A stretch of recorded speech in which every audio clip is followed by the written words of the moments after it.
Nous avons reçu une lettre d'amour et nous allons la lire ensemble. Notre Dieu, notre Père nous a fait une lettre d'amour. Amen. Et nous allons lire l'une de ces lettres d'amour. Et j'aimerais que ce ne soit pas seulement ce dimanche que nous puissions la lire, mais que chaque jour, nous puissions ouvrir notre Bible et nous rappeler cette lettre, cette déclaration d'amour que notre Père nous a faite. Alors nous allons la lire ensemble. C'est dans le livre d'Ésaïe, chapitre 54. Il est dit, c'est Dieu qui parle. Réjouis-toi, stérile, toi qui n'enfantes plus. Vous pouvez le lire avec moi. Fais éclater ton allégresse et ta joie, toi qui n'as plus de douleur. Car les fils de la délaissée seront plus nombreux que les fils de celle qui est mariée, dit l'Éternel. Amen. Élargis l'espace de ta tente, qu'on déploie les couvertures de ta demeure. Ne retiens pas, allonge tes cordages et affermis tes pieux. Car tu te répandras à droite et à gauche. Ta postérité envahira des nations et peuplera des villes désertes. Ne crains pas, car tu ne seras point confondu. Ne rougis pas, car tu ne seras pas déshonoré. Mais tu oublieras la honte de ta jeunesse et tu ne te souviendras plus de l'opprobre de ton veuvage. Car ton Créateur est ton époux. L'Éternel des armées est son nom. Et ton Rédempteur est le Saint d'Israël.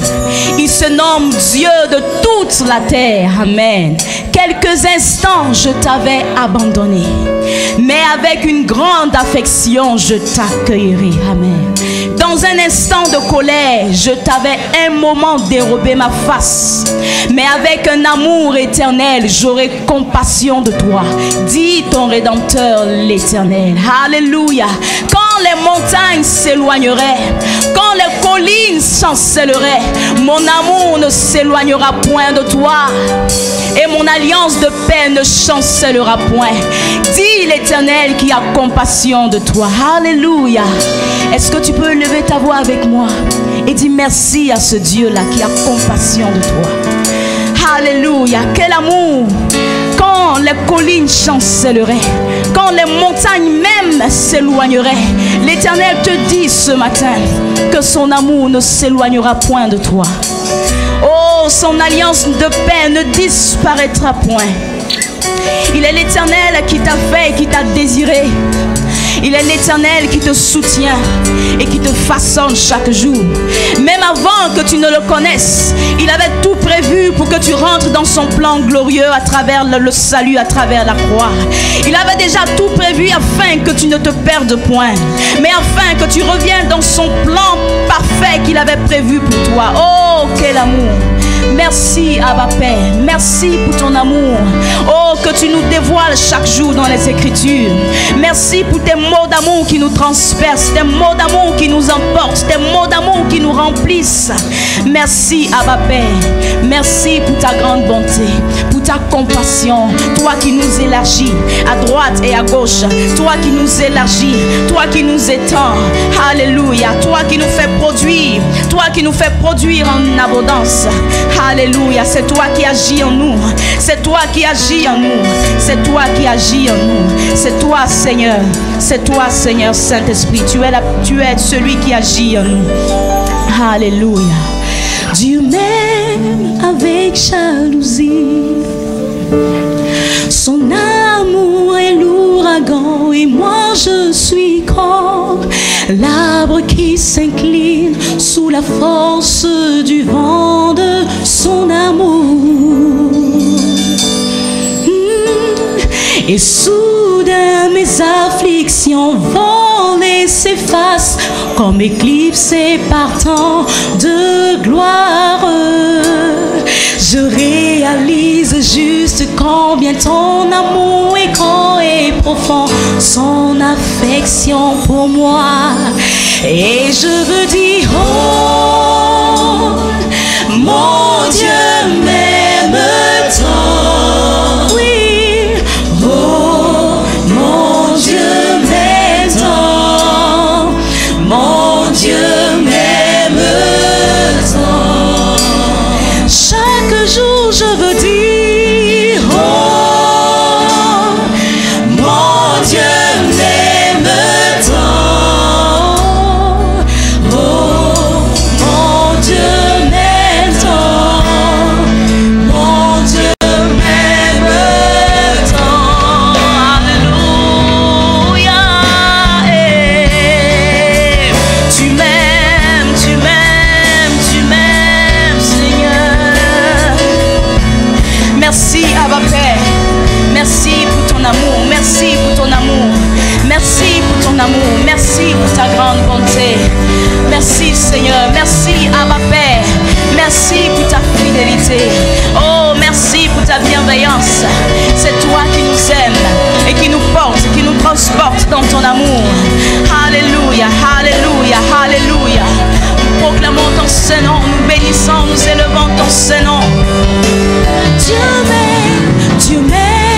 amour, Seigneur. Merci, merci, merci, merci, merci. Chaque jour je me lève dans ton amour. Chaque jour je m'endors et je suis dans ton amour. Chaque jour tu es là. Chaque jour, Abba Père. Chaque jour, Abba Père. Oh Seigneur, oui je le sais, quoi qu'il arrive, tu m'entends. Oui je le sais, tu viens à moi, tu m'entends. Oui je le sais, tu es mon Père, tu m'entends. Oh Seigneur, Seigneur, Seigneur. Oui tu m'entends, oh Dieu, tu m'entends, oh Dieu, tu m'entends. C'est vrai, tu m'aimes tant, Dieu, tu m'aimes tant, oh Dieu, tu m'aimes tant. Sandala la bakoro sayane, oh la basande, ribo sandala la baba basakoro. Je sais tu m'aimes tant, oh Dieu. Alléluia, Alléluia. Oh la basandoro la bos, ribo kandoro, oh Dieu, sandoro bosoko. Oh oui, tu m'aimes, oh tu m'aimes, tu m'aimes. Je sais tu m'aimes, tu m'aimes. Avant tu m'aimes, tu m'aimes. Oh oui tu m'aimes, tu m'aimes. Je sais tu m'aimes, tu m'aimes. Oh tu m'aimes, tu m'aimes. Oh la sandoro shokoro sanda ya yamayo senderi bokoro bos. Alléluia, Arabasandere. Allez, allez, allez, allez, allez, alléluia. Allez, allez, allez, allez, allez, alléluia.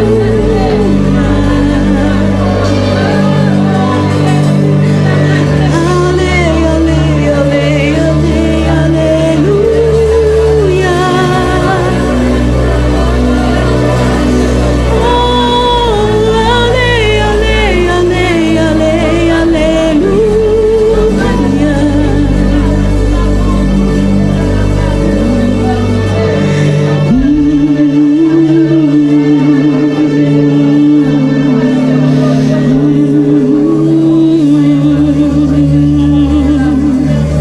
Oui, tu es glorieux.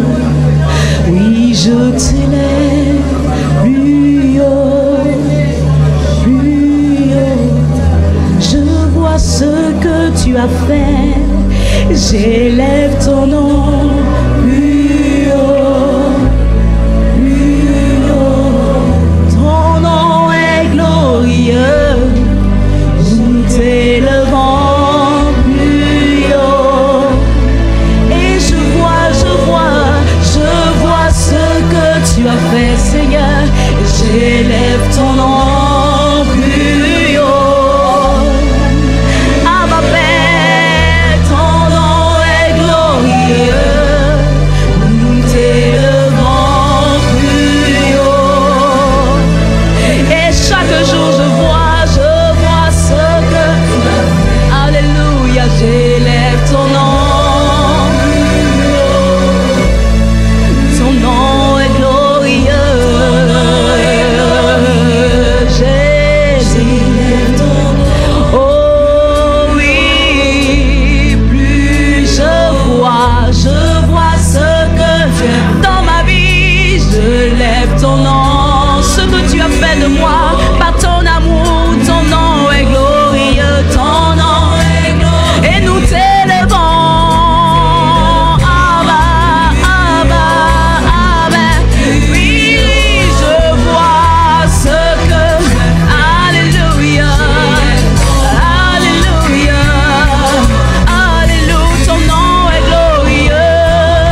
offrirons l'adoration au grand roi notre. Chaque jour nous chantons.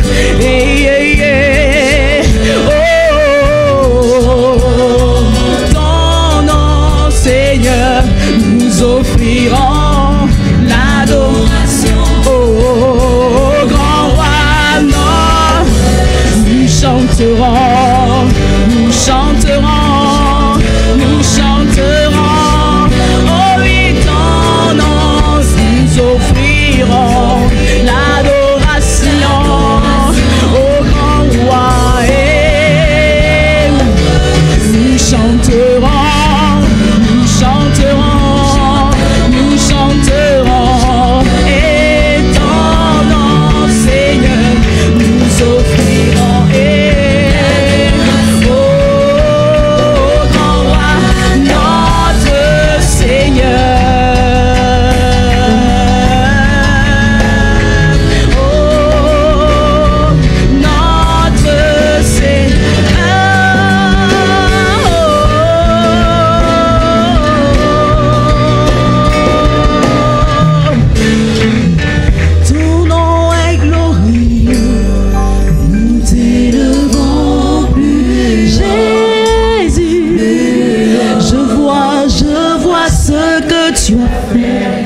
J'élève ton nom plus haut, ton nom est glorieux. Oh oui, nous t'élevons plus haut. Et je vois qui tu es, je vois qui tu es. Et j'élève ton nom plus haut, ton nom est glorieux.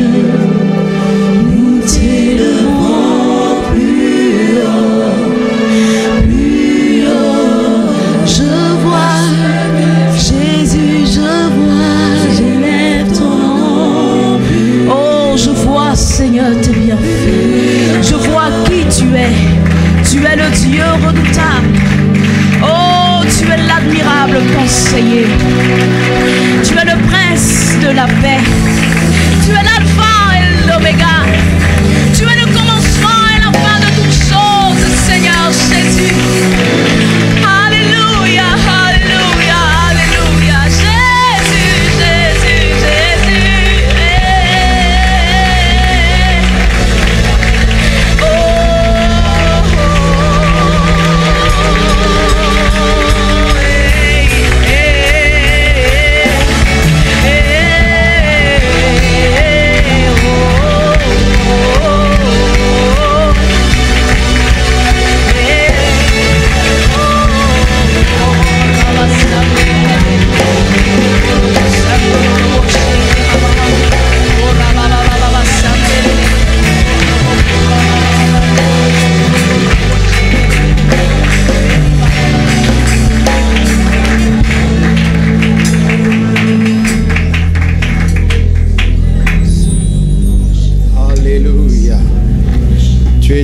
De gloire, Seigneur.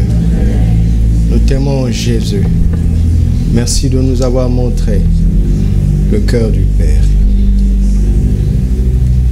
Merci d'être devenu la personnification de cet amour. Merci d'être venu nous sauver, nous transformer, nous racheter par ton propre sang. Merci d'avoir lavé nos vies, purifier nos cœurs, afin que nous puissions recevoir le Saint-Esprit, lequel répand constamment l'amour de Dieu dans nos cœurs et nous en rend conscients. Merci Jésus de tout cœur.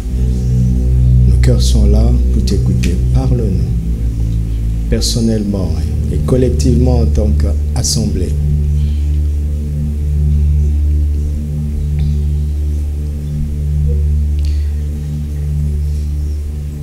Et reste le maître de ce moment, car ce culte est à toi.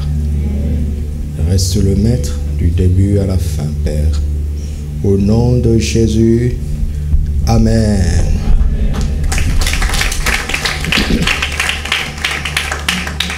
Alléluia. Gloire à Dieu. Gloire à Dieu. Amen. Alléluia. Salue quelqu'un, dis-lui bienvenue au tremplin plénitude de vie.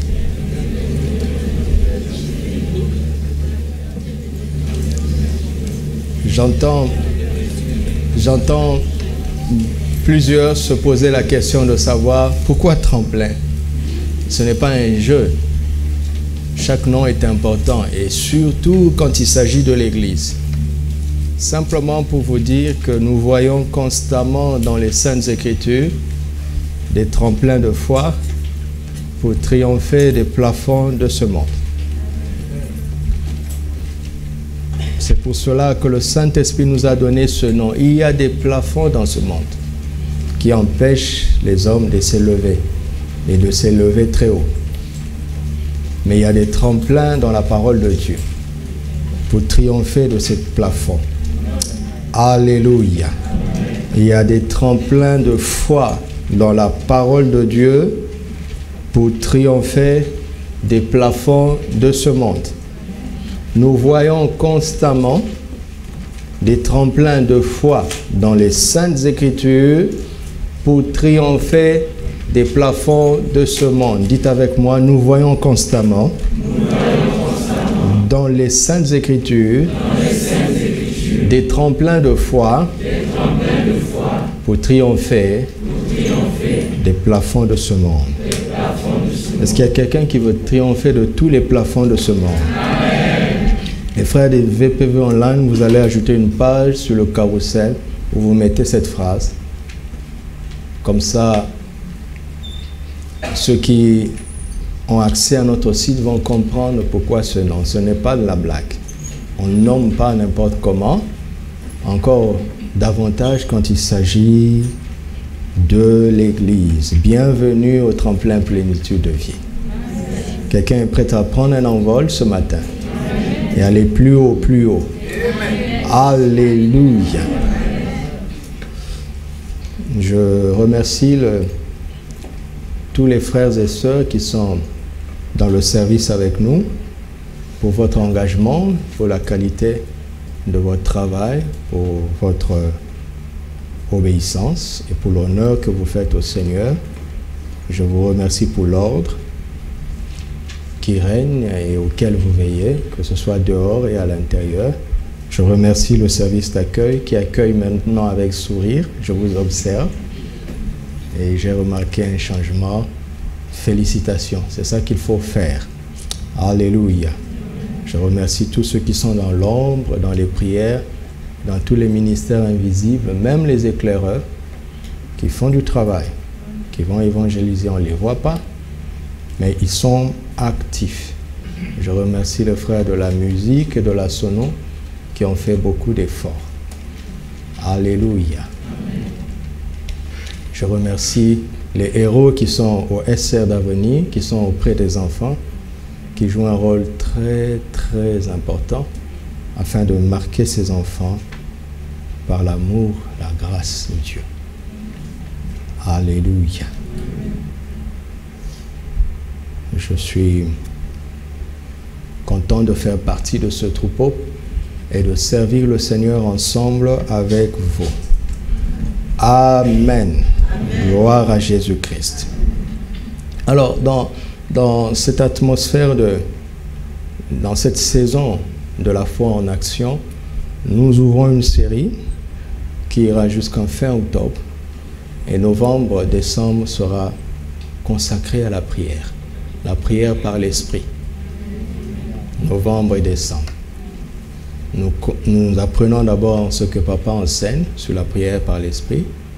Et à partir de novembre, nous allons mâcher ce qu'il dit et le contextualiser pour nous. Donc novembre et décembre seront consacrés à la prière par l'Esprit. Dans le cadre de la dernière saison de la foi, dans des prières conquérantes et qui vont nous amener à préparer l'année prochaine. Cette année, nous sommes des plus que vainqueurs, n'est-ce pas? En vue du témoignage. Est-ce que quelqu'un a quelques témoignages de victoire à raconter? à partager. Oui ou non? Ok. Parce que les thèmes ne sont pas là pour rien. Ils sont importants. Nous commençons une série que j'intitule « La foi agissante par l'amour ». Galates 5, verset 6, juste pour que vous voyez d'où cela vient. Galates 5, verset 6. Car en Jésus-Christ, ni la circoncision, ni l'incirconcision n'a de valeur. Mais qu'est-ce qui a de la valeur? La foi qui est agissante par la charité, c'est-à-dire l'amour de Dieu. Nous parlons de la foi en action, n'est-ce pas? Si tu veux que ta foi porte beaucoup de fruits et qu'elle soit très, très efficace, qu'est-ce qu'il faut faire? Il faut être dans l'amour. Ce qui paralyse la foi de la plupart des enfants de Dieu, c'est un problème d'amour, de la motivation d'amour. Vous m'entendez? Donc, la foi agissante dans l'amour. Je l'ai mal intitulé sur l'affiche pour les frères qui sont sur la diapo. Donc, la série, c'est la foi agissante par l'amour. Par l'amour. Et ce matin, nous allons parler d'un titre important comme introduction. Alors, je veux demander à ceux qui sont fatigués de ne pas revenir au deuxième culte et de somnoler et d'emmener de la lourdeur. D'accord? Donc je vous préviens, si je vois quelqu'un somnoler, je vais lui demander déjà s'il a fait le premier culte. S'il a fait le premier culte, je vais lui demander de rentrer chez lui. Et s'il n'a pas fait le deuxième culte, je vais lui demander pourquoi il somnole alors qu'il est midi. Même s'il n'a pas dormi de la nuit, il a eu le temps de dormir un peu. D'accord? Donc, fais un culte et rentre. Si tu décides de faire 2 cultes, sois là en entier. Vous savez que nous ne courons pas après le nombre. Je vais dans des villes où il y a 6 personnes. Je prêche de la même manière qu'ici. Donc, je ne cherche pas à ce que les places soient remplies pour me sentir bien. Non, non, non. Je me sens bien parce que le Saint-Esprit est en moi. Alléluia. Et parce que Dieu m'aime. Ne nous emmène pas de la lourdeur au deuxième culte. Donc, à la fin du culte, quand vous vous saluez, vous dites au revoir mon frère, au revoir ma soeur, au mercredi prochain. Alléluia. Voici quelque chose que j'ai découvert, sur lequel le Saint-Esprit m'a entretenu ces derniers jours. Hébreux chapitre 12, quelque chose d'important au sujet de la foi, de très important. Hébreux chapitre 12, verset 2. Ayant les regards sur qui? Sur qui? Sur Jésus. Et qui est-il? Il est le chef et le consommateur de la foi. Ayant les regards fixés sur qui? Mais qui est Jésus? Il est le chef et le consommateur de la foi. Ou bien, autrement dit, il est l'auteur et le perfectionneur de la foi. C'est ce que ces deux mots veulent dire, archégos et teleios. Chef, archégos en grec, consommateur c'est teleios. Il veut dire le chef ou bien le prince, le premier en matière de foi, ok? Donc l'auteur, le créateur de la foi. Savez-vous que Jésus est le créateur de la foi? Jésus, l'initiateur de la foi. Le géniteur de la foi. Archégos, arché, C'est la même racine qui donne architecte. Jésus est l'architecte de la foi.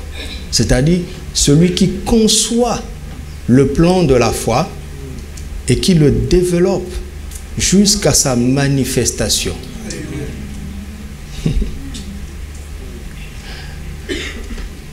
Un architecte est une personne puissante parce que sa formation l'amène à développer son imaginaire et à se situer dans l'espace,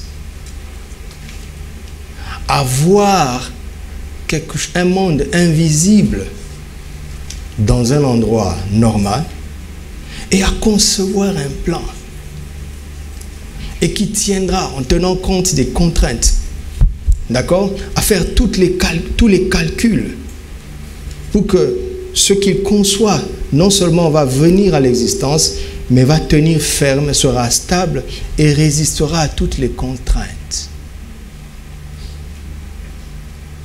Jésus est l'architecte de la foi, le concepteur de la foi. La foi, c'est son idée, c'est son imaginaire, c'est son plan qu'il a conçu, lui seul. Il est le premier à avoir conçu la foi. Vous m'entendez? Est-ce que vous m'entendez? Et il est le perfectionneur de la foi. J'ai regardé dans le dictionnaire, le mot perfectionneur existe. Il veut dire celui qui rend parfait, qui emmène à la pleine maturité, qui rend capable à quelque chose de développer tout son potentiel. Donc Jésus ne fait pas qu'imaginer, concevoir la foi, mais il est celui qui met en place la vie de foi jusqu'à la rendre parfaite.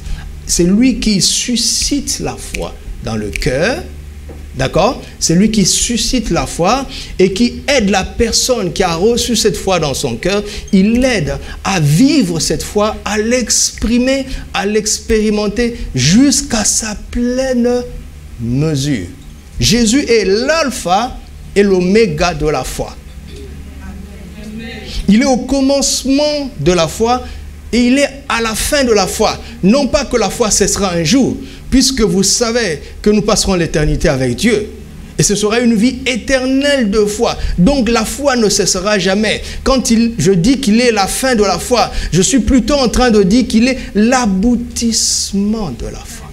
C'est lui qui suscite la foi, qui l'emmène à l'existence et qui l'emmène à sa pleine maturité, dans sa pleine mesure, dans sa perfection.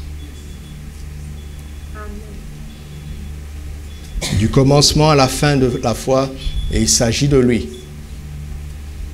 Donc, il n'est pas seulement le commencement et la fin de la foi, il est aussi le cheminement de la foi. Oh, alléluia. Oh, alléluia. Voici une erreur grave que les chrétiens commettent, c'est qu'ils cherchent à avoir la foi. Ils cherchent à croire.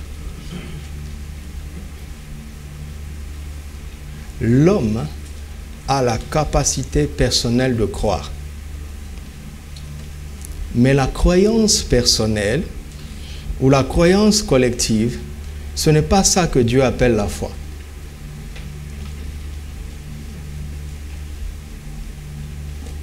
Vous savez que nous croyons en beaucoup de choses. Et nous croyons en beaucoup de choses. La plupart d'entre elles sont fausses. N'est-ce pas? J'entendais quelqu'un parler des génies dans son village. Génie, un beau mot, mais attribué à des démons, je ne comprends pas.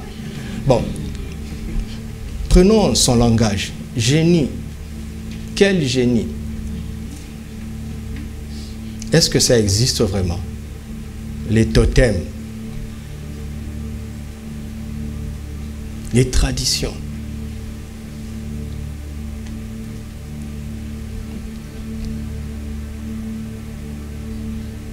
Écoute-moi. La foi en laquelle Dieu nous appelle, ce n'est pas ta capacité personnelle de croire en quelque chose. Ta capacité personnelle de croire en Dieu. Non. c'est la capacité de Jésus de croire en Dieu. Est-ce que quelqu'un suit ça? Vous voyez comment je vais doucement? Écoute, Dieu ne peut pas te dire que tu vivras par la foi. Quand Dieu te dit, mon juste vivra par la foi, qu'est-ce qui te reste à faire? C'est de dire amen et de t'asseoir et d'essayer de comprendre ce qu'est la foi. Pourquoi? Parce que ta vie en dépend. Non? Si j'ai pris Jésus au sérieux, si j'ai pris Dieu au sérieux et qu'il me dit que parce que je suis justifié, dorénavant, je vivrai par la foi. Cela veut dire que ma vie dépend de ce que Dieu appelle la foi. Donc je dois m'arrêter et comprendre ce que c'est que la foi. Parce que c'est ça qui va me faire vivre. C'est un sujet crucial, c'est un sujet vital. Pas vrai?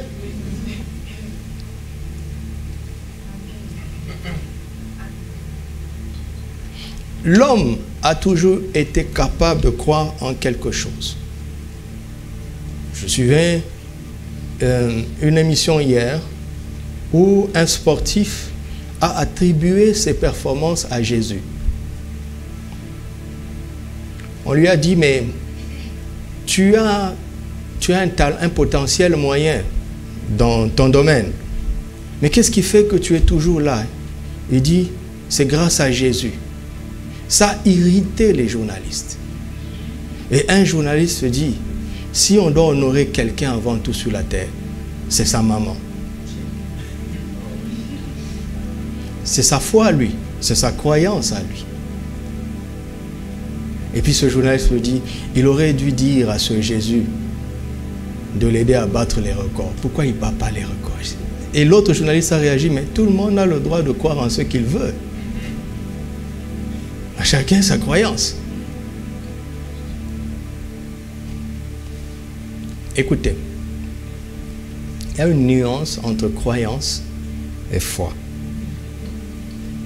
Tout le monde a ses croyances. Mais Dieu n'appelle pas ça la foi. Ce que Dieu appelle la foi, c'est ce que Jésus suscite dans le cœur.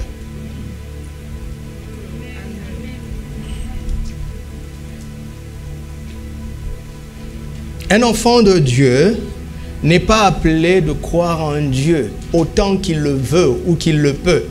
Un enfant de Dieu est appelé à croire en Dieu comme Jésus le fait. Vous me suivez? Donc, Jésus est l'auteur et le perfectionneur de la foi. D'accord? D'accord? Jésus, n'est-ce pas? Jésus. Maintenant, lisons Romains 10, 17 que nous connaissons. Romains 10, 17, mais lisons. Même en lisant, fais un effort de lire. Tu m'entends? Même en le lisant, écoute-moi, je te dis, fais un effort de lire ce que tu sais déjà. Parce que le Saint-Esprit va te parler. Romains 10, 17. Ainsi, la foi vient de quoi? De ce qu'on entend. Et ce qu'on entend vient de la parole de Jésus. De qui? Hébreux 12 nous présente Jésus comme l'auteur et le perfectionneur de la foi. Et Romains 10 nous présente Christ comme le donneur de la foi.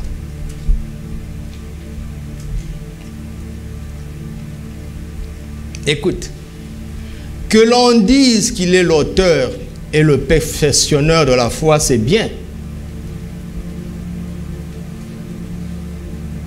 Ça, c'est ce qu'est Jésus. Mais pour recevoir ce puissant ministère de la foi en soi-même, tu as besoin de Christ.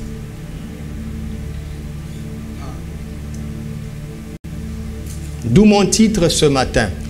Regardons à Jésus et entendons Christ. Je recommence. Regardons à Jésus et entendons, dans le sens d'écouter, entendons Christ. C'est quoi mon titre? Et entendons Christ. La foi vient comment? La foi vient comment? C'est tout? Qu'est-ce que cela veut dire? Qu'est-ce que cela veut dire?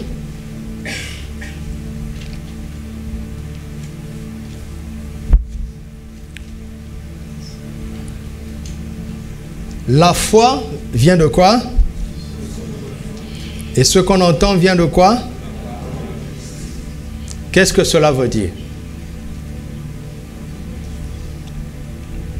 Est-ce qu'il y a des chrétiens ici? Des gens qui ont la foi?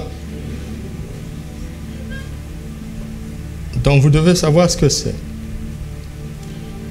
La foi vient de quoi?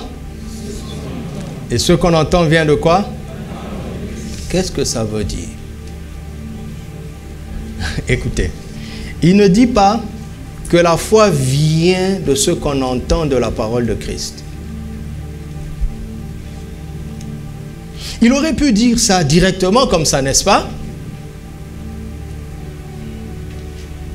Il ne dit même pas que la foi vient de la parole de Christ. Donc pour que j'ai la foi, il faut que Christ me parle. Ok? Mais ce n'est pas parce que Christ me parle que j'ai la foi. J'ai la foi quand j'ai entendu ce que Christ a voulu dire à travers ce qu'il m'a dit. Je recommence. J'ai la foi quand j'entends ce que Christ a voulu me dire à travers ce qu'il m'a dit. J'ai la foi quand j'entends ce que Christ a voulu me dire à travers ce qu'il m'a dit. Donc, il ne s'agit pas seulement d'entendre ce qu'il dit. Il faut entendre ce qu'il a voulu me dire à travers ce qu'il m'a dit. Vous sentez la différence?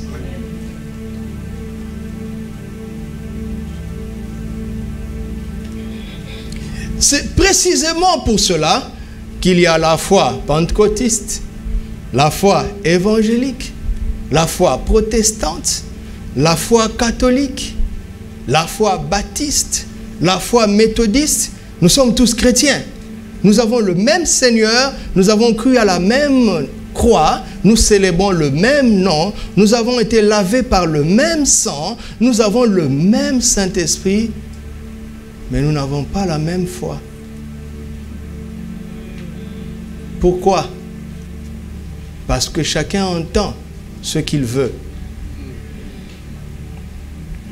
Écoutez, faisons une expérience. Rien que, dès que vous prenez les 4 évangiles, vous voyez que Matthieu a capté certaines choses qui sont vraies, n'est-ce pas? Marc a capté sa part, Luc a capté sa part, Jean a capté sa part, partie de la même personne. Tout à l'heure, quand vous allez sortir du culte, chacun aura capté ce qu'il veut. Il ne faut pas qu'il en soit ainsi. Nous devons parvenir à l'unité de foi. C'est pour cela que Dieu nous a donné les ministères de la parole. Éphésiens 4. Pourquoi? Pour que nous parvenions à l'unité de la foi. Qu'est-ce que cela veut dire? Pour que l'Église arrive au point où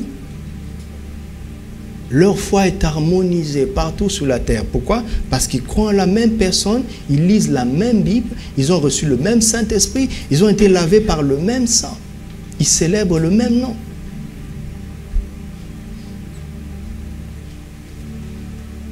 Cela requiert une discipline et de la crainte. Quand je suis devant ma Bible, il me faut mettre de côté mes pensées. Il me faut mettre de côté mes intérêts et dire, Seigneur, qu'as-tu vraiment voulu dire? Et celui qui entend ce que Christ a vraiment voulu dire à travers ce qu'il a dit, c'est cette personne-là qui reçoit ce que Dieu appelle la foi. Je répète, ce que Dieu appelle la foi.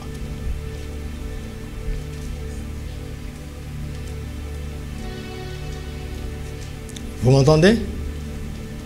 Est-ce que vous m'entendez? Certaines choses que nous appelons la foi, en fait, ne sont pas la foi. C'est une croyance qui nous arrange. Ou bien, une croyance qui dérange notre ennemi. Vous voyez la différence? Est-ce que vous voyez la différence? Parfois, on est porté à croire ce qui nous arrange. Ou bien, à croire ce qui dérange mon ennemi. Du genre, je n'ai aucun intérêt, mais si ça va lui faire mal, voilà mon intérêt. Mais tu n'as rien gagné.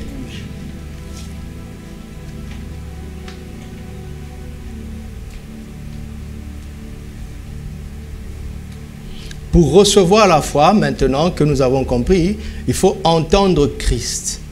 D'accord? D'accord?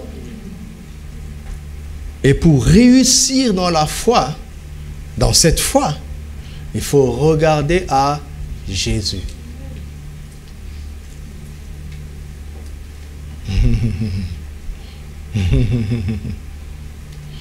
Où est la différence entre Christ et Jésus?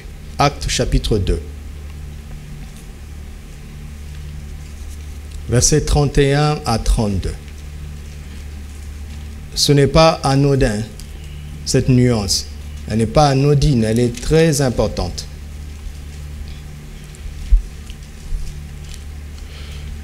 Acte 2, 31, c'est la résurrection du Christ. Vous entendez? Du Christ qu'il a prévu et annoncé en disant qu'il ne serait pas bon, non, qu'il ne serait pas abandonné dans le séjour des morts et que sa chair ne verrait pas la corruption. Verset 32, c'est ce Jésus que Dieu a ressuscité et nous en sommes tous témoins. Verset 36. Que toute la maison d'Israël sache donc avec certitude que Dieu a fait Seigneur et Christ qui? Ce Jésus que vous avez.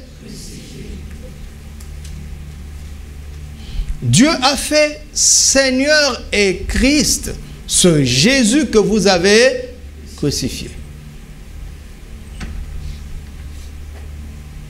Donc, qu'est-ce que cela veut dire? Cela veut dire que Christ, c'est ce que Dieu a fait de Jésus après sa résurrection. C'est la même personne. C'est la même personne. Ne vous en faites pas. Je ne suis pas venu parler de deux personnes. Je suis venu parler de la même personne. Il dit, ce c'est Jésus. Le problème d'Israël, c'était quoi? C'est qu'ils croyaient en Christ, ils attendaient Christ, n'est-ce pas? Mais ils n'ont pas pu l'atteindre. Pourquoi? Parce qu'ils sont passés à côté de Jésus.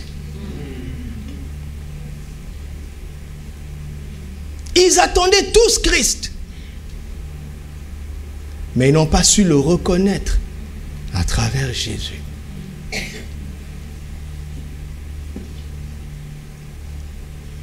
Il dit, c'est ce Jésus que vous avez crucifié. Dieu a fait de lui Seigneur et Christ. Le Christ que vous connaissez, que vous attendez, c'était ce Jésus.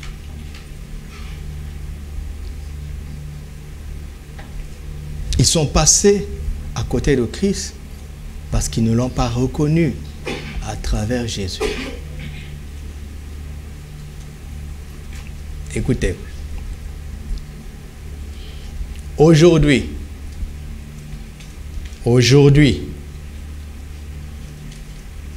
si nous voulons entendre qui doit nous parler, c'est Christ. c'est Christ que nous entendons aujourd'hui. Jésus, c'est son humanité. Ce qu'il a été pendant 3 ans et demi sur la terre, il y a un peu plus de 2000 ans, en Israël, dans un lieu géographique. Christ, c'est celui qui est maintenant assis à la droite du Père, qui n'est pas limité par le temps et l'espace. Lisez votre Bible, vous allez voir qu'il est apparu à 500 frères à la fois. 500 à la fois. Pas que c'était une réunion où il y avait 500 frères. Non, c'est-à-dire que 500 frères sont venus dire, j'ai vu Jésus, il dit, c'était à quelle heure? À 10h20. Mais comment ça? À 10h20, il me parlait. À 10h20. Oui, Christ est comme ça. Jésus était limité par le temps et l'espace. Et il surmontait ça par la foi. Vous entendez? Il surmontait ça par la foi. C'est très important. Tous les miracles que Jésus a fait, il les a fait par la foi. Dans son humanité. Mais Christ est dans sa divinité. Quand il est ressuscité des morts, les portes étaient fermées, mais il est entré. Il est entré, mon ami.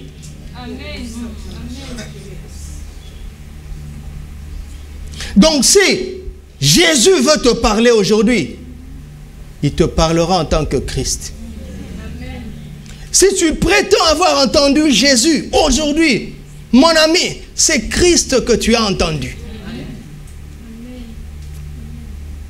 Ce n'est pas dans son humanité qu'il nous parle aujourd'hui, mais dans sa divinité glorieuse, assis à la droite du Père. Mais vous savez quoi?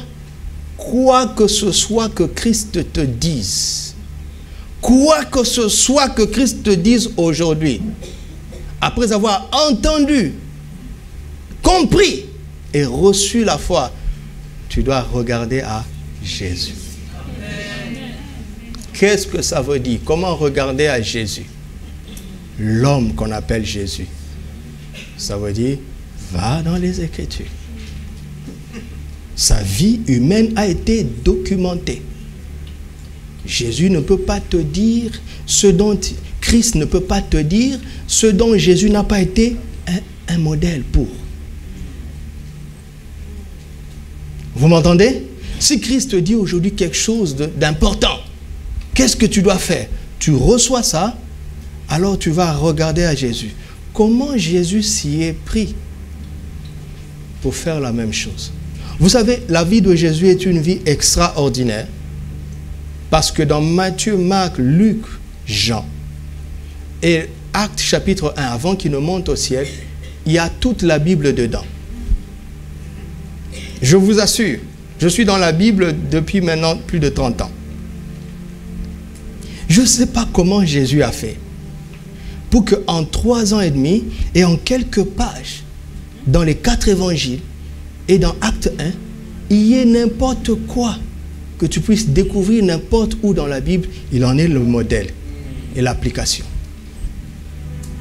Quelqu'un m'entend? Où que tu sois dans la Bible, quelle que soit la parole que tu reçois, que ce soit Lévitique, Genèse, Habakkuk, n'importe où, Jésus a été un modèle pour vivre ça. Quelqu'un a déjà reçu une parole de Christ et ne sait pas comment s'y prendre? Mais je vais te dire pourquoi tu ne sais pas. Parce que tu ne laisses pas Jésus superviser ta démarche de la foi. Quelqu'un m'entend? Jésus est là pour superviser toute démarche de foi, toute vie de foi. Jésus en a été un modèle. C'est pour ça que ce livre est un livre miraculeux. Comment ça se fait que peu importe ce que Christ me dise, il y a un exemple à suivre à travers la vie de Jésus.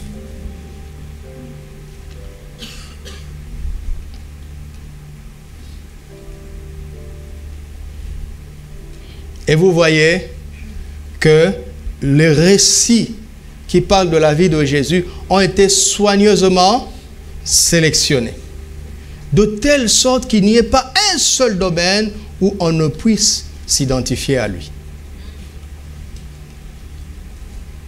Recevoir la foi ne veut pas dire que tu vas réussir. combien de gens ont commis des erreurs graves après avoir vraiment entendu Christ. Mais ils ont agi avec leur propre intelligence à partir de ce que Christ leur a vraiment dit. Parce qu'ils ont voulu appliquer la parole de foi en dehors du modèle que Jésus a donné. Vous saisissez ça? Peu importe ce que Christ te dise, ce que le Saint-Esprit te dise, ce que le Père te dise, si tu veux réussir dans la foi, dans cette vie de foi, dans cette démarche de foi, il faut juste dire, qu'est-ce que Jésus aurait fait s'il était à ma place, avec cette parole, avec cette information, avec cette direction? Qu'est-ce que Jésus aurait fait? Et si un jour tu te retrouves dans une situation où tu n'as aucun conseil, aucun modèle de Jésus à imiter, viens me voir et prouve-moi qu'il n'y a pas un équivalent, un correspondant de ta situation dans la vie humaine de Jésus. Pourquoi il est devenu homme? Pour montrer à tous les hommes de tous les temps comment on aurait pu vivre par la foi.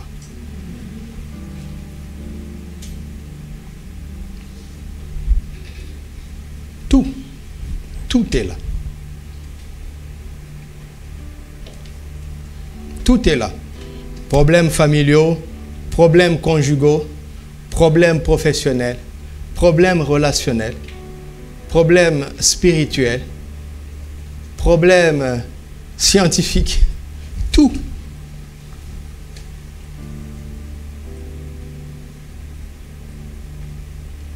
Voici le problème de l'Église. C'est que les chrétiens veulent vivre par la foi en dehors du modèle de Jésus. Ça ne peut pas marcher. Alléluia. Alléluia. Amen. Un jour, j'ai fait face, je vais donner des exemples pour vous aider. J'ai fait face à une situation difficile dans l'église et avec une personne qui me menait la vie dure. Et c'était même évident d'ailleurs. Et c'était même, ça ne devait pas être acceptable pour un pasteur. C'était un affront direct. Et donc on pourrait dire aujourd'hui, selon les théories que j'entends aujourd'hui, c'est que la brebis est dans la rébellion. Toi, tu es le berger. Heureusement que je suis allé en parler au Seigneur. Et Jésus m'a dit, sais-tu que j'ai eu un certain Judas? J'ai dit, ah bon? Et il me dit, fais avec lui exactement comme j'ai fait avec Judas.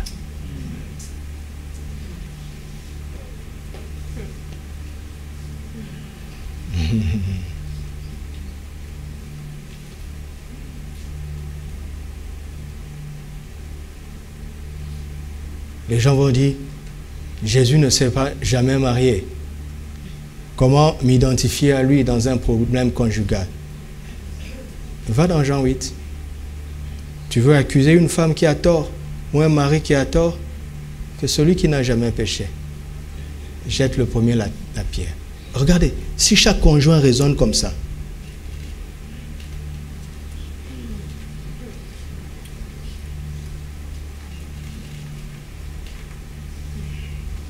il était soumis à Joseph et à Marie, donc modèle envers tes parents.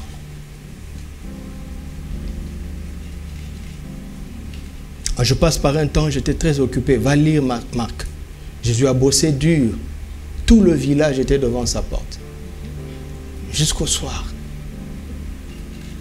Dès l'aube, Jésus n'était pas là. Il s'est réveillé pour prier. Et en plus, il n'avait pas Internet, il n'avait pas de train, il n'avait pas de voiture. Il a poursuivi sa journée à pied.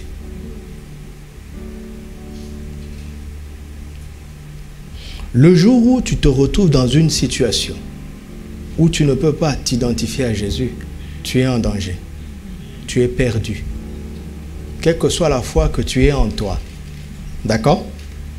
Parce que nous sommes en Christ, nous le verrons le dimanche prochain.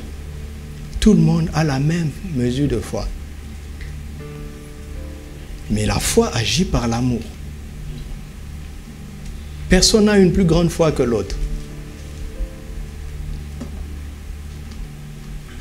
Donc, dès que nous sommes en Christ, nous sommes nés de Dieu, nous sommes nés dans le royaume de Dieu, c'est un royaume de foi. Nous avons tous la foi pour tous ceux qui sont en Christ. Mais si tu te retrouves dans une situation où tu ne sais pas comment imiter Jésus, tu es en danger. Parce que la foi qui est en toi ne peut pas opérer.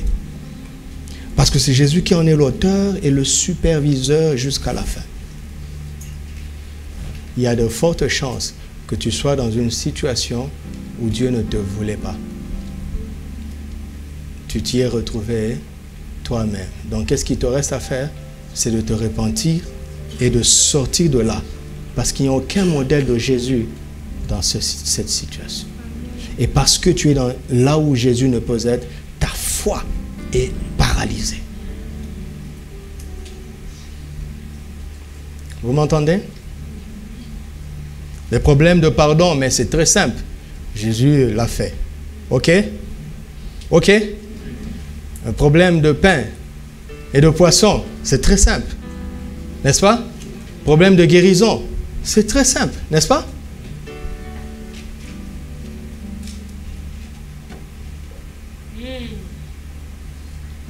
Si je vous donne un secret très simple, pour nous tous qui avons la foi, je ne sais pas comment utiliser ma foi tant que je ne laisse pas Jésus me superviser. Être mon modèle, mon exemple, ayant les regards sur Christ. Mais non, personne ne peut regarder Christ. Personne. Et quelqu'un dit, mais comment je veux regarder Jésus? C'est très simple. Va dans la parole. Alléluia. Vous m'entendez? N'est-ce pas une excellente nouvelle que je nous donne? C'est une excellente nouvelle, extrêmement puissante. Vous comprenez pourquoi les prédicateurs ne parlent pas beaucoup de Jésus? Ils s'évadent dans les Moïse et consorts. Pourquoi? Parce qu'ils ne sont pas le modèle. Ça vous étonne? Même Paul dit, 1 Corinthiens 11, 1, « Soyez mes imitateurs comme je le suis de Christ. » C'est parce que je l'imite que vous pouvez me suivre. Alléluia. Amen. Écoute, si quelqu'un imite Abraham à la lettre, vous savez ce qui va lui arriver, non? Hein? Si quelqu'un imite Abraham à la lettre, qu'est-ce qui va lui arriver? Si quelqu'un imite David à la lettre, qu'est-ce qui va lui arriver? Si quelqu'un imite Moïse à la lettre, qu'est-ce qui va lui arriver? Si quelqu'un imite Pierre à la lettre, qu'est-ce qui va lui arriver? Si quelqu'un imite Jean à la lettre, qu'est-ce qui va lui arriver? Il va appeler le feu sur les gens. Fils de Zébédée, les fils du tonnerre.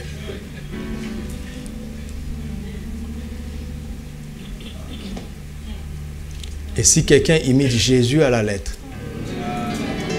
il ne sera documenté à son crédit aucune erreur, aucune faute, aucun échec.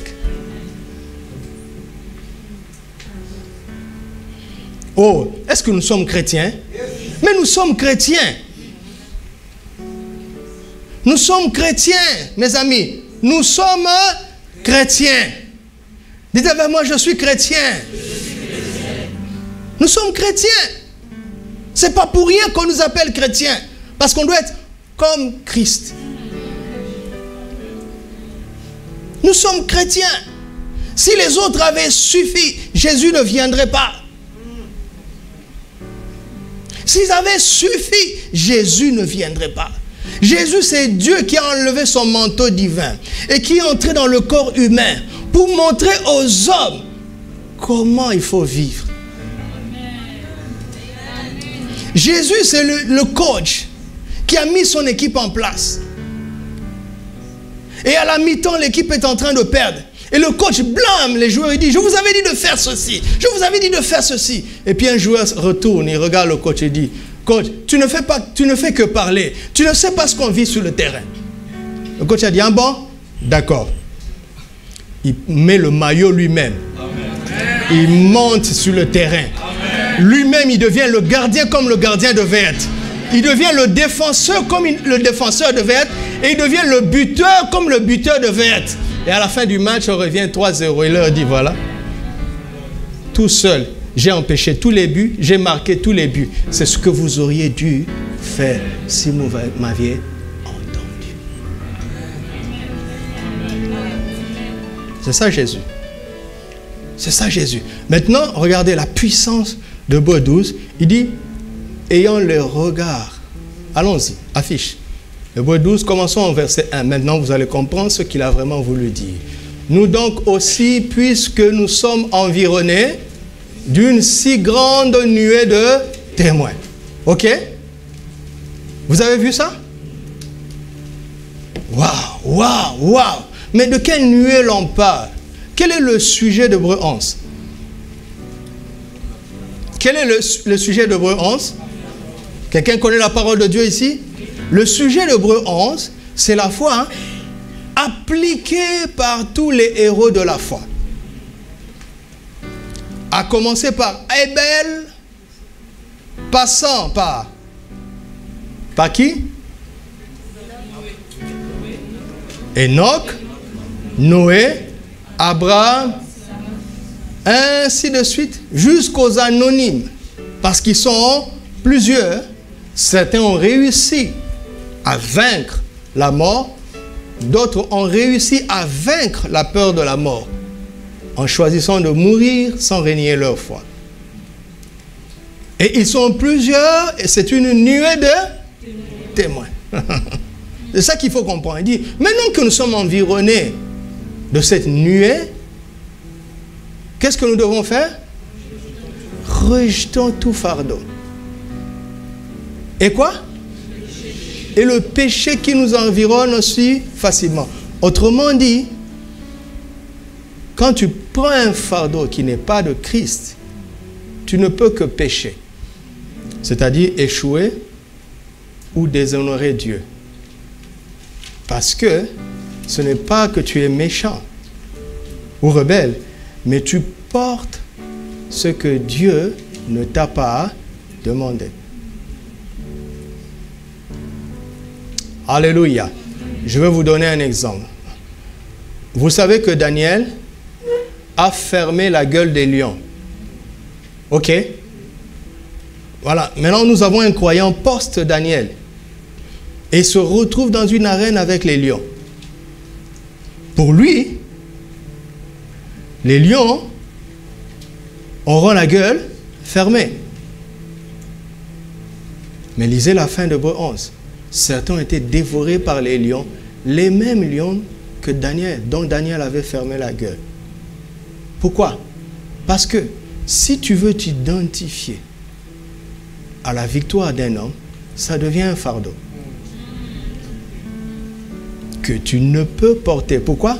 Parce que Jésus dit, prenez mon joug, recevez mes instructions.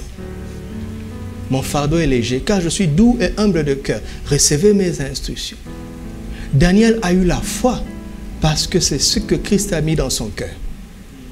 Pour Daniel, il fallait croire que les lions ne le mangeraient pas. Pour d'autres, il fallait croire que les lions les mangeraient, mais que ça ne changerait rien. Vous comprenez ça? Et le problème, c'est que cette nuée de témoins peut devenir un problème.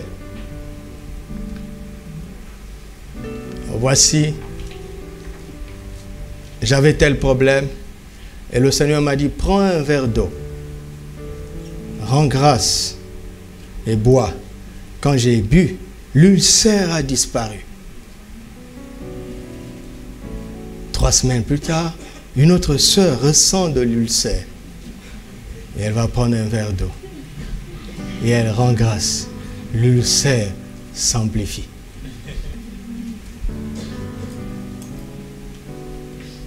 Parce que, qu'est-ce que la sœur a fait? Elle a regardé à un frère qui a rendu témoignage, au lieu de regarder à Jésus.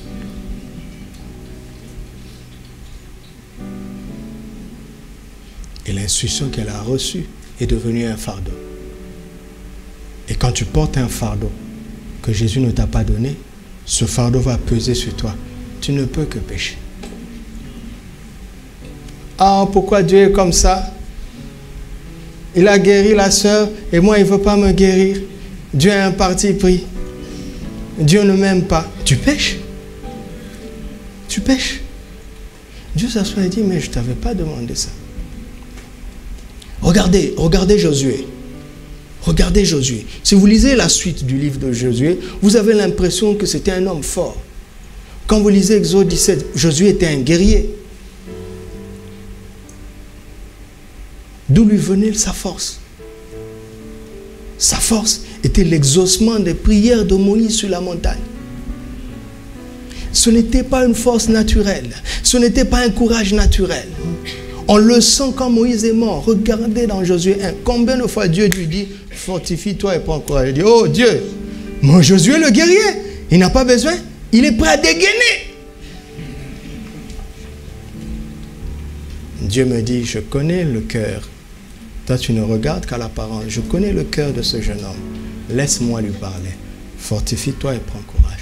Fortifie-toi et prends courage. Et vous allez voir, si vous lisez attentivement, Josué attendait une phrase. Une phrase. Une phrase.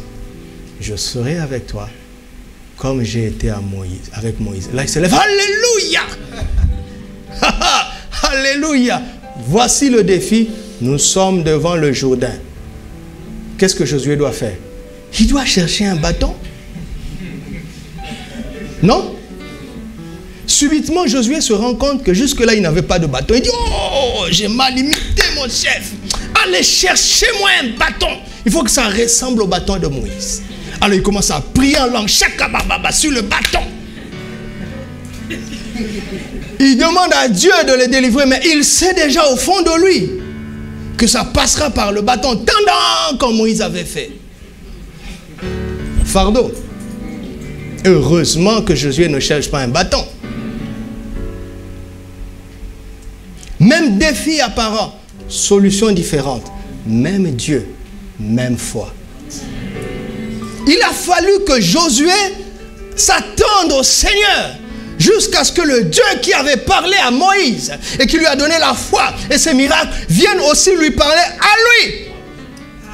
Parce que s'il a voulu agir comme Moïse, ça devient un fardeau. Et il ne peut que pécher. Quelqu'un entend la voix du Seigneur. Deuxième exemple, il se retrouve devant la muraille de Jéricho. Voici comment il faut apprendre à marcher par l'esprit. S'il fallait imiter Moïse, mais Moïse n'a jamais fait face à ce problème. Comment est-ce que je puis m'identifier à Moïse alors qu'il n'est documenté nulle part qu'il ait renversé une muraille? Je suis dépourvu, désemparé. J'ai été construit par des témoignages de mes pères, de mes pasteurs, de mes aînés. Jusque-là, j'ai remporté quelques victoires. Vous savez, parfois, Dieu agit juste par grâce. Il voit que nous ne sommes pas dans la foi, mais nous sommes dans une imitation charnelle. Mais à cause de son nom, il intervient.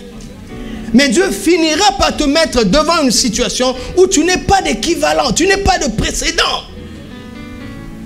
Afin de te ramener à lui seul. Car rien ne peut le surprendre, rien ne peut le dépasser. Voici Josué devant la muraille. Il n'a aucune identification à Moïse.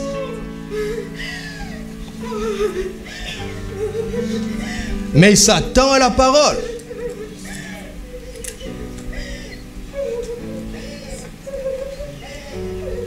Il s'attend à la parole.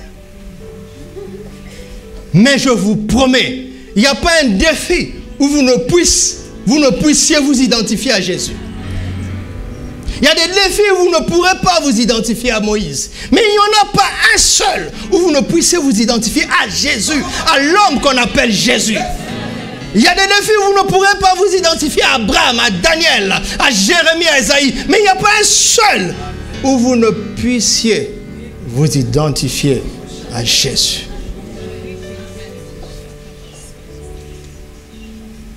Ce livre qu'on appelle les 4 évangiles, c'est le document le plus puissant qui soit. C'est la mine d'information la plus complète qui soit.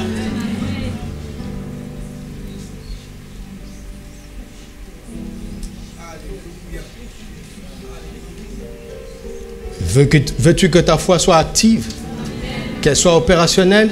Laisse Jésus te superviser sur la base de ce que Christ a dit à ton cœur. C'est pour ça qu'on est chrétien. C'est pour ça que j'aime Jésus.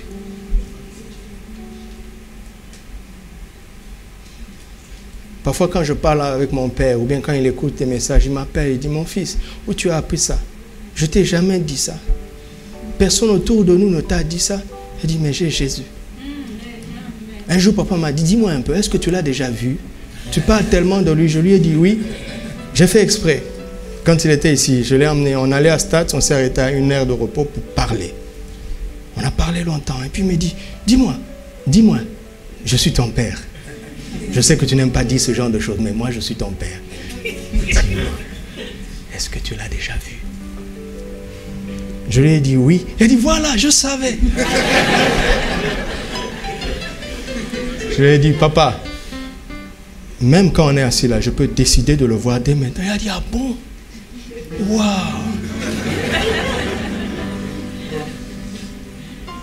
C'est comme ça mon père. C'est un homme très, très, très brave, très, très humble. Il ne se joue pas le papa. Il est merveilleux. Je lui ai dit, quand j'ouvre la Bible, je le vois. Il a dit, ah, ce n'est que ça. J'ai dit, attention, ne dis pas ça. Ce n'est pas que ça. C'est vraiment ça.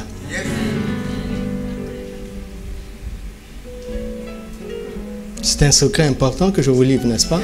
C'est un secret important. Beaucoup d'entre nous entendent la voix de Christ. Beaucoup d'entre nous. La preuve. Pourquoi tu crois que tu es sauvé? Il dit oui, c'est le témoignage intérieur du Saint-Esprit. L'Esprit a rendu témoignage à mon esprit que je suis enfant de Dieu. Arrête de faire le perroquet. N'avez-vous pas entendu que le Saint-Esprit, Jésus a dit quand il viendra, il ne parlera pas de lui-même, mais il dira tout ce qu'il aura entendu de moi. Le Saint-Esprit n'a rien à vous dire, si ce n'est que ce que Christ veut vous dire. Rien, absolument rien. Quand Christ n'a rien dit, le Saint-Esprit ne te dira rien. Ce que tu prétends venir de l'Esprit vient de ta propre chair, de ta convoitise et de ta folie.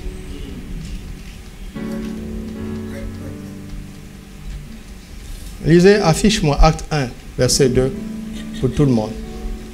Acte 1, verset 2. Commençons au verset 1. Pour tous ceux qui ne sont pas familiers, Théophile, j'ai parlé dans mon premier livre de ce que... Qui a fait quoi? Est-ce qu'il a conclu? Est-ce qu'il a conclu? Mais non. Et d'enseigner dès le commencement jusqu'au jour où il fut enlevé au ciel après avoir donné ses ordres. Il a donné ses ordres. Mettez d'abord le Saint-Esprit. Entre parenthèses, il a donné ses ordres aux apôtres. Et il rapporte ça dans la suite. Jésus leur est apparu, vous savez, n'est-ce pas? Mais il était déjà ressuscité. Ok? Mais il fallait qu'il leur montre que c'est le même Jésus. C'est ce que Pierre... Pourquoi Pierre parle avec assurance, mes amis? Pourquoi Pierre parle avec assurance à la foule? Il dit c'est ce Jésus que vous avez crucifié, Dieu l'a ressuscité. Mais attention, il a fait de lui Seigneur et Christ. Mais c'est ce Jésus. Pourquoi il parle avec assurance? Parce que là, Jésus est ressuscité. Il est déjà devenu Seigneur et Christ. D'accord? Mais il est reconnaissable en tant que Jésus. Mais il est déjà dans sa position de Jésus-Christ, le Seigneur et le Christ. Il est déjà dans une autre dimension. C'est un revenant. Je pèse mes mots. Il est mort, il est ressuscité, c'est un revenant. Ton oncle qui est mort ne peut pas te parler. Il y a un fossé insurmontable entre les morts et les vivants. À moins que la personne ait été ressuscitée pour revivre la vie humaine comme Lazare. Là, il retrouve l'humanité. Lazare n'était pas un surhomme après la résurrection. Il a eu la chance de revenir dans la vie humaine. Mais Jésus est devenu un surhomme. Il est dans une autre dimension. Mais par le discernement des esprits, les apôtres peuvent le voir. Mais il y a un fossé incommensurable. Mais il veut leur parler. Qu'est-ce qu'il va faire? Il va prendre appui sur le Saint-Esprit. Il leur donne les ordres par le Saint-Esprit. Sinon, il y a un bug dans le système. Il y a une faille dans l'intégrité de Dieu. Et le diable va profiter de cette faille pour faire en sorte que un mort puisse te parler. C'est interdit. C'est interdit. Aucun esprit ne peut parler au naturel sans en dehors de la voix autorisée qu'est le Saint-Esprit. Interdit. Jésus leur parle par le Saint-Esprit. Il est là en tant que Jésus pour qu'on le reconnaisse. Mais il est déjà Seigneur et Christ. Alors il prend appui sur le Saint-Esprit pour communiquer avec vous. Avec pourquoi? Que l'amour de Dieu, la grâce du Fils et quoi? La communication du Saint-Esprit soit avec vous. Sans le Saint-Esprit, aucune communication n'est possible. Aucune. C'est pour ça que la divination est interdite. Vous m'entendez? Consulter les morts est interdit. Parce que c'est un moyen frauduleux. C'est illégal. Et c'est passible d'une peine grave. Interdit. Interdit. La seule voie autorisée, la seule voie légale, c'est par le Saint-Esprit. Le Saint-Esprit est comme le mot de passe du Wi-Fi divin. Sans le mot de passe, tu n'accèdes pas à ce réseau. Impossible.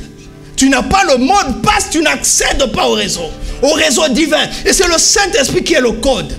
Mais quand tu accèdes au réseau, le code, c'est pas le code, le réseau. Le code n'est pas le réseau. Le code est le moyen d'accès. Le réseau, c'est Christ. Le réseau, c'est Christ. Le réseau, c'est Christ. L'Esprit fait la communication. Vous m'entendez? L'Esprit fait la communication.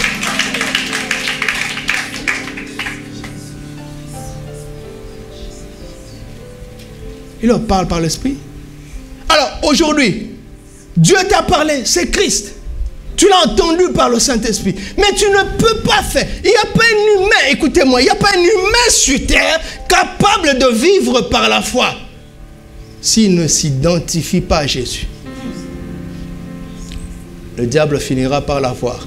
Le seul que le diable n'a pas pu avoir, c'est Jésus. Certains essaient de marcher par la foi et ils ont failli. À un moment donné. Pourquoi? On revient dans notre texte. Il dit, le péché qui nous environne si facilement. Allons-y, vas-y, suis-moi. Nous tous, nous sommes environnés, et le péché qui nous enveloppe. Courons avec persévérance dans la carrière qui nous est ouverte, quoi? Ayant les regards sur Jésus. Ça veut dire, détournant son regard de tout pour le fixer à Jésus.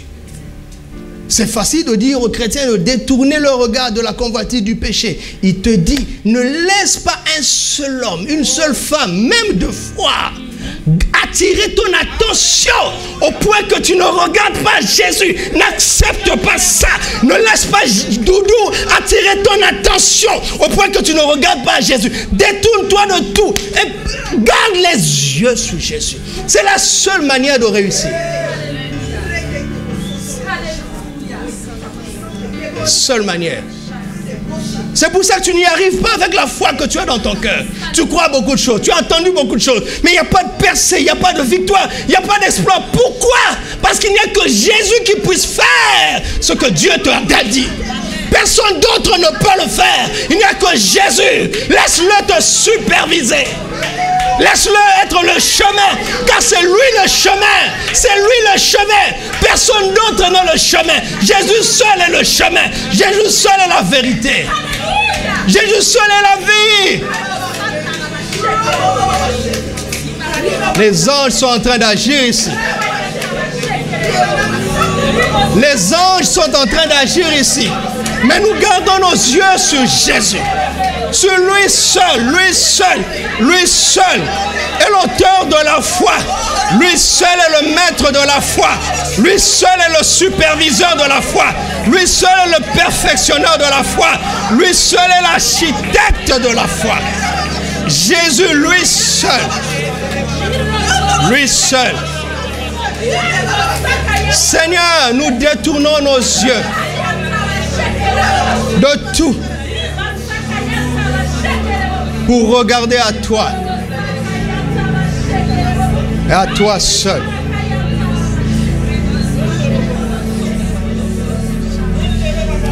Celui qui tourne vers lui les regards ne peut être confus. Celui qui tourne vers lui les regards ne peut être confus. Celui qui tourne vers lui les regards ne peut être confus. Celui qui tourne vers lui les regards ne peut être confus. Il ne peut être confus. Il ne peut être confus. Détourne-toi de cette chose qui attire ton attention, de ce problème qui attire ton attention, de cette difficulté qui attire ton attention, de ces méchants qui attirent ton attention. Détourne-toi de ces exploits de ces hommes qui t'éblouissent et qui attirent autant ton attention. C'est autant mal. La convoitise ou être impressionné par un homme est autant mal. C'est autant mal. Ils ont profondément les mêmes effets. Jésus seul, à lui seul, nous voulons regarder. Lui seul, nous voulons contempler. Et je ne cherche pas à imaginer des choses. Je vais dans les Écritures. Je contemple comment il a marché, comment il a parlé, comment il a pensé, comment il a agi, comment il a réagi.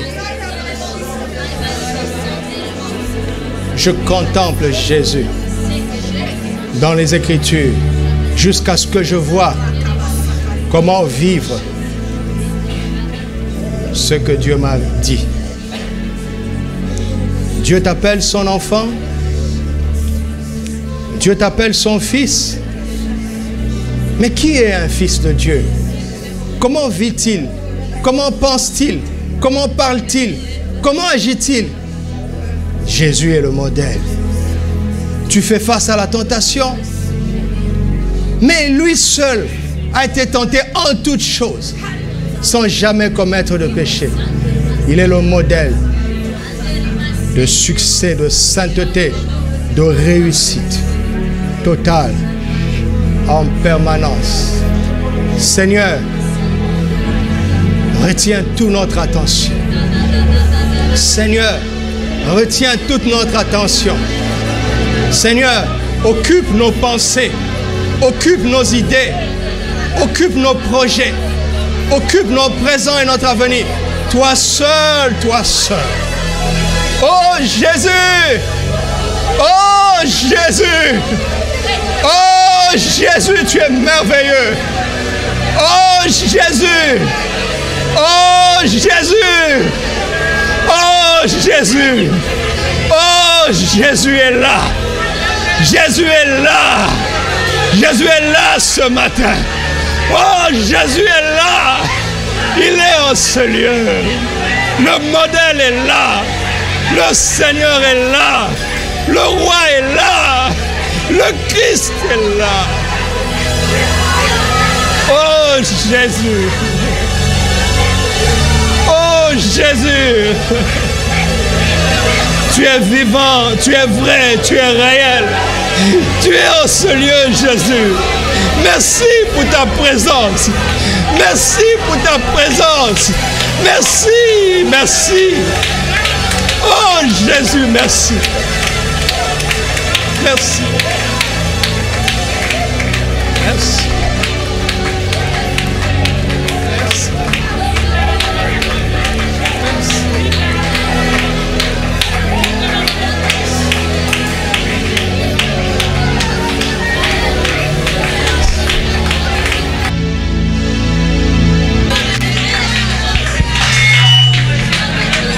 Uprakatarandada, Sento Badigaranda, Sekrabanta.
peux vivre sans ta présence. Je ne peux vivre sans ton modèle. Sans ton modèle. Que je vous assure, Jésus est en ce lieu, je vous l'assure. Je ne peux vivre sans ton modèle. Sans ton modèle. Je ne peux vivre sans ton modèle. Je ne peux vivre sans ton modèle.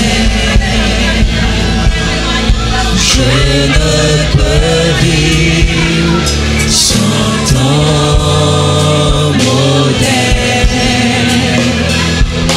Quand je t'aime, je ne peux vivre. Je ne peux vivre sans ton modèle. Je ne peux vivre sans ton modèle.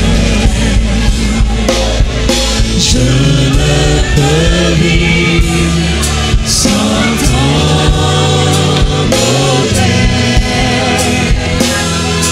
Quand je t'aime.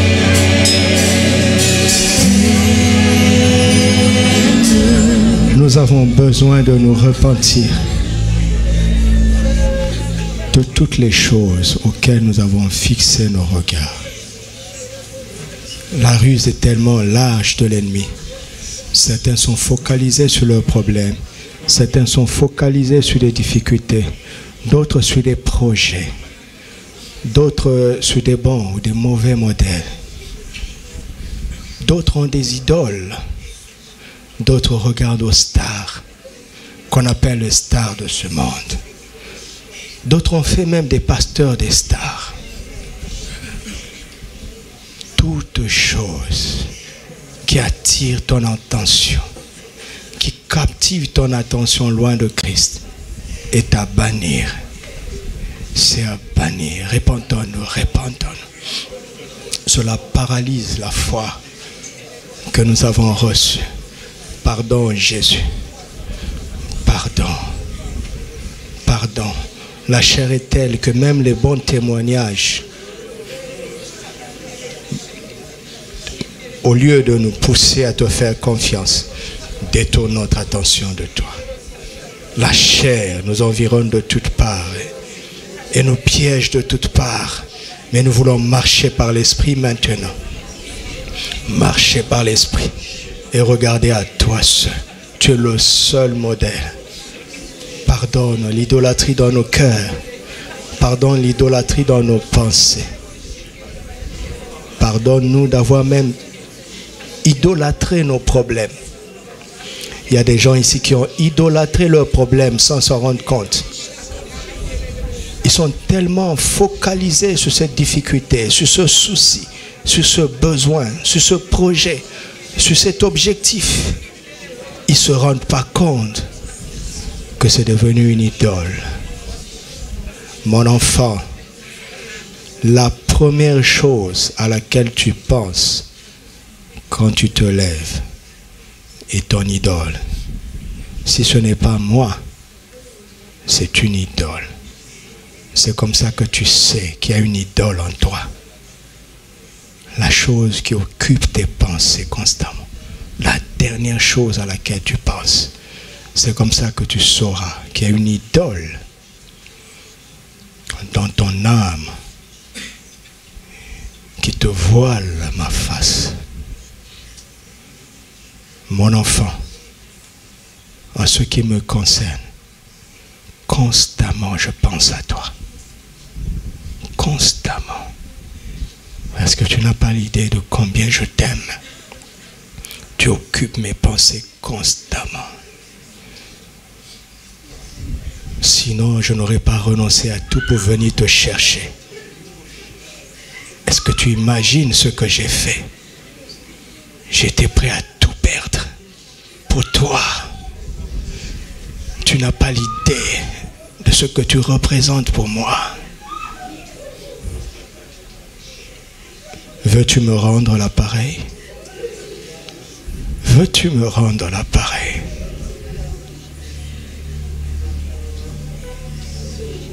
Je cours après toi et je languis après 5 minutes. Simplement pour parler avec toi. Est-ce à moi de courir après toi? Est-ce normal? Est-ce normal?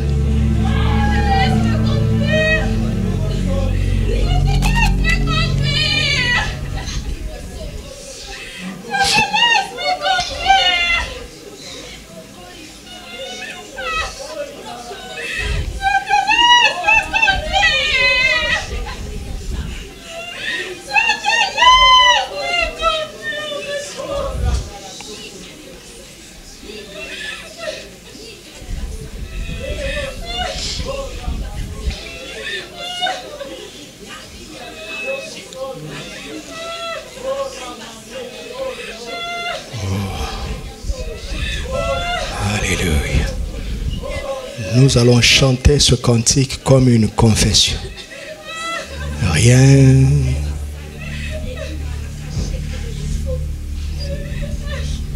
Nous allons le chanter comme une confession de foi.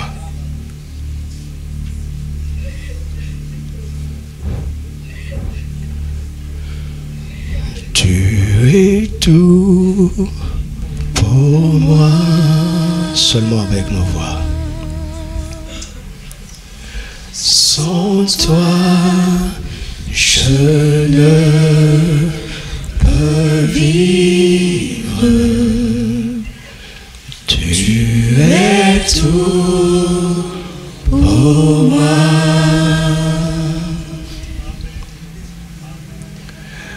Garde-moi près de toi. Tu es tout. Tu es tout pour moi. Que le pianiste nous aide. Sans toi, je ne peux vivre. Tu es tout pour moi.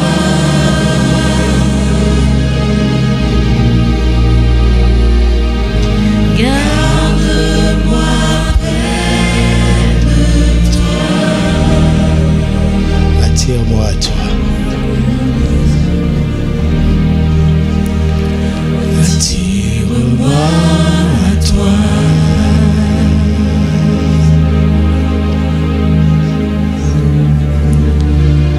Je ne me laisse pas. Souviens-toi que c'est une confession. Je veux tout abandonner. C'est donc un engagement. C'est un engagement que tu prends.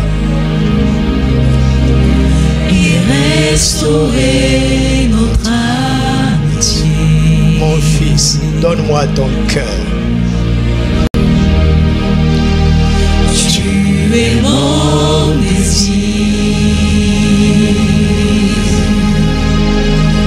Toi et toi seul. Je ne veux que toi. Rien ne peut te remplacer dans mon cœur, dans ma vie, en toutes choses. Rien ne peut te remplacer. Dans ta présence, je suis rassuré. Dans ta présence. Dans ta présence, je suis rassuré. Montre-moi la voie que tu es, qui mène à toi, ô Père. Montre-moi la voie qui me ramène à toi. Le batteur peut entrer, le batteur, allume. Tu es tout, Seigneur. Tu es tout pour moi. Sans toi, oh c'est vrai, Seigneur. La vie ne vaut pas la peine sans toi, Seigneur. Et tout pour moi. Garde-moi près de toi, Seigneur, pour toujours. Ne me laisse pas m'éloigner. Ne laisse pas la folie gagner mon cœur. Ne laisse personne me tromper. Tu es tout pour moi.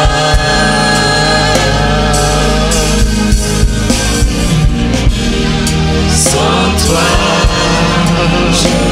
c'est une confession, un engagement. Oh Seigneur, tu es tout pour moi.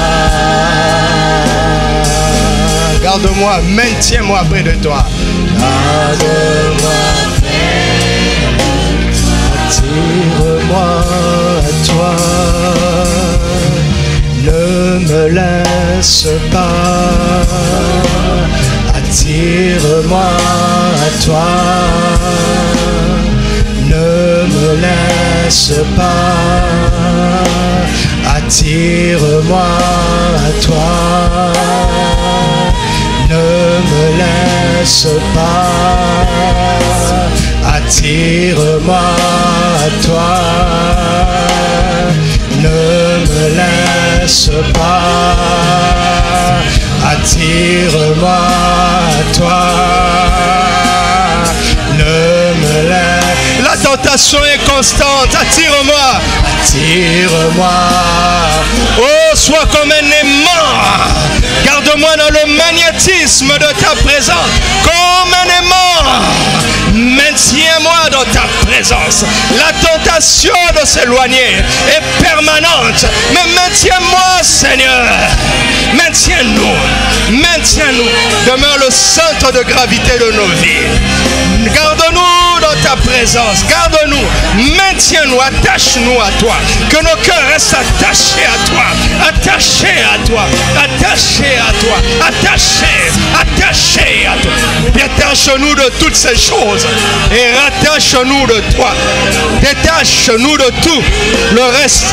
Et rattache-nous à toi. Détache-nous de tout le reste. Dieu est en train de détacher maintenant. Il détache de tout ce qui n'est pas Christ. Il détache de tout ce qui n'est pas Jésus. Il te rattache, il te rattache, il te rattache. Il rattache ton âme. Il rattache ton âme à Jésus. Il rattache ton âme. Il rattache mon âme. Il rattache mon âme. Aime-moi de tout ton cœur, de toute ton âme, de toute ta pensée, de toutes tes forces. Recevez cette force de son amour. Recevez cette force de son amour. Recevez cette force de son amour. Recevez de cette force de son amour. Pour l'aimer de tout votre cœur, de toute votre âme, de toute votre pensée, de toute votre force.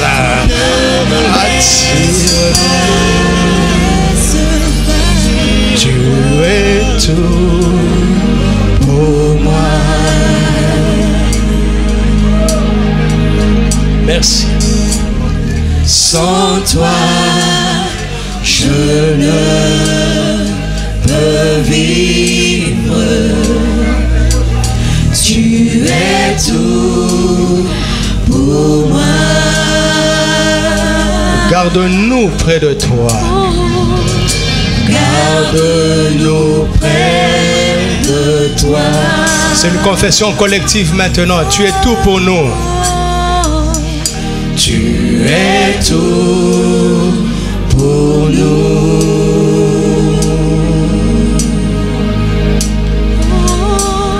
Sans toi, nous ne pouvons vivre. Tu es tout